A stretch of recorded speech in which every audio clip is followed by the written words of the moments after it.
జై భీమ్ అందరికీ welcome back to రాజ్మౌని vlogs. నిన్న మా హస్బెండ్ సండే స్పెషల్గా మటన్ బ్లడ్ తీసుకొచ్చారు.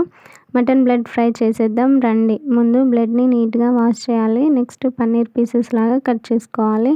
తర్వాత స్టవ్ ఆన్ చేసి కూర గంజు పెట్టి ఆయిల్ వేసుకోవాలి. నెక్స్ట్ ఆయిల్ హీట్ అయ్యాక ఆనియన్స్, పచ్చిమిర్చి వేయాలి. అవి వేగిన తర్వాత అల్లం వెల్లుల్లి పేస్ట్ వేసుకోవాలి. పచ్చివాసన పోయే వరకు కలుపుకోవాలి. నెక్స్ట్ పసుపు వేసి కారం కూడా వేసి కలుపుకోవాలి. పన్నీర్ లాగా కట్ చేసి పెట్టుకున్న బ్లడ్ పీసెస్ని అందులో వేయాలి. తర్వాత టేస్ట్కి సరిపడా సాల్ట్ వేసి గరం మసాలా వేసుకొని కలుపుకోవాలి.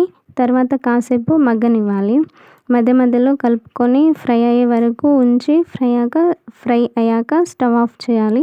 మటన్ బ్లడ్లో ఐరన్, కాల్షియం ఉంటాయి కాబట్టి హెల్త్కి చాలా మంచిది. మళ్ళీ ఇది స్టోర్ చేయడానికి ఉండదు కాబట్టి అప్పటిదప్పుడే ఫ్రెష్గా ఇస్తారు. వీలైతే మీరు కూడా ట్రై చేయండి. నా వీడియో నచ్చితే లైక్ చేయండి. Subscribe to my channel for more cooking videos. ఉంటా మరి.